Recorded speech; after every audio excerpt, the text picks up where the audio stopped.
for tuning in to Brathouse Sports. I am your host, Emily Cheddardog DeLeon. The Browns receiving core has been ranked in the bottom 10 according to Pro Football Focus. Despite upgrading with Amari Cooper, Elijah Moore, and Cedric Tillman, Pro Football Focus somehow disagrees. According to Trevor Sikkema, Amari Cooper is the unquestioned WR1 in Cleveland, but it's been tough sledding over the last few seasons with not much passing game talent around him. On paper, the Browns have the room capable to make plays throughout the field. This I actually agree with Brownswire, but I also believe different, as the offense will provide a diverse array of production, not only from the wide receiver cores, but from the backfield, with the obvious spectacle that is Nick Chubb and quarterback Deshaun Watson.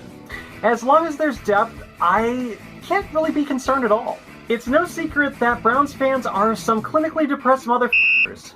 I know this because I'm also on Prozac. It also makes Browns fans skeptical when the team makes good moves.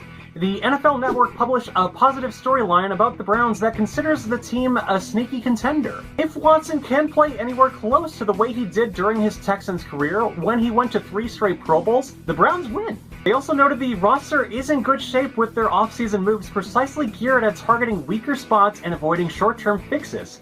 They still managed to do well in the draft despite lacking first and second round picks. Of course, all these is considered good on paper until a proven dumpster fire is shown later in the season. Kicker Cade York is entering his second NFL season this year, and it seems like he's getting a grip. The 4th round, 124th pick from LSU heard quite a bit from fans about how rain, sleet, snow, and or wind could challenge him in Cleveland, and it's apparent his adjustment was different than others. When asked by his father 5 minutes after being drafted, York responded, "I was like, kick it harder?" Though York learned from this, more recently York responded to this statement by replying that he focused way too much on trying to be a better kicker, to deal with the weather when really I was already that kicker. He generalized that he focused too much on that, and in more simpler things he brain farted. We read the dating profile of the Cleveland Browns wrong. The Browns actually did not swipe left. ESPN's Sal Paolontonio said that this is not the case and that the New England Patriots are the frontrunner right now for DeAndre Hopkins.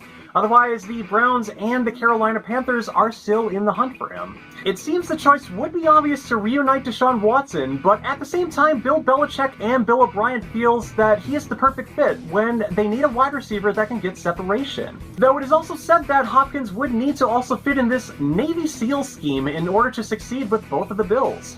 And we're not talking about Buffalo, by the way.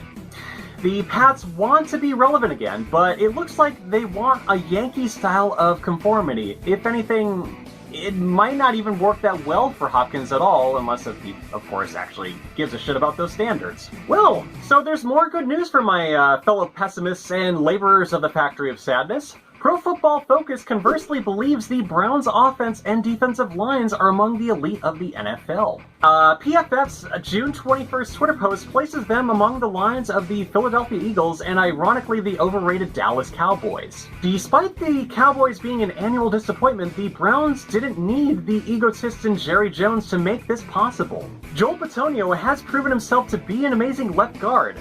Jack Conklin is also a great right tackle. Ethan Posick and Wyatt Teller are good in the run game.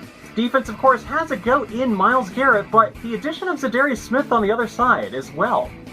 Obo Okoronkwo and Dalvin Tomlinson can also have potential to pull their weight as well. The Browns didn't opt to re-sign Kareem Hunt. I'm surprised it took until episode 18 to even talk about him at all. Despite becoming a free agent, Kareem Hunt isn't worried about the timing of his free agency and expects to sign with a new team soon. To sum up Hunt's words with the News Herald of the Cleveland area, "I'm just being patient. I've had some things come up, but right now I'm enjoying time with my family." Otherwise, Hunt continues to train, work, and stay prepared with no immediate need to be signed while being with his kids. No shame to his current direction at all. Honestly, I'm glad that he's taking his time, actually. A couple of days ago, Browns superstar Myles Garrett held a camp for kids in 1st through 8th grade for the 2nd year in Gates Mills, Ohio. Though this was a kids' camp, Garrett showed his lineman prowess, but of course, in good fun.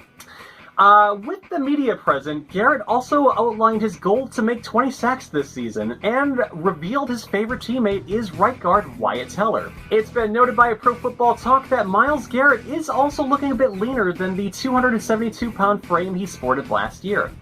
Garrett responded to this that he might be a bit lighter, but it wasn't much of a difference. I don't think that this is something to worry about either, because I believe he could be working on becoming more agile and focus on a new scheme.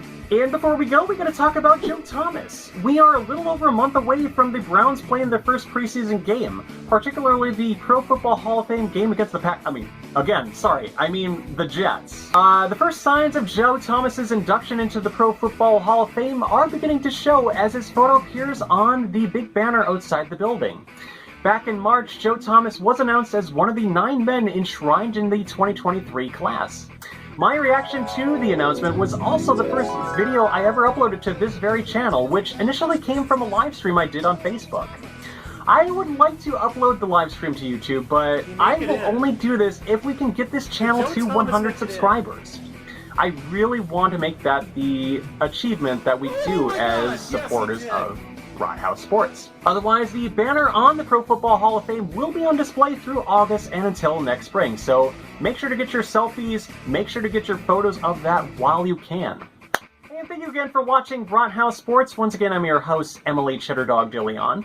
Please like and subscribe and turn on the notification bell, as I would greatly appreciate it. It's also how you can find more of my videos, and it would help me get through the algorithms as well. Once again, I'm your host, Emily Cheddardog DeLeon, and I will see you next time.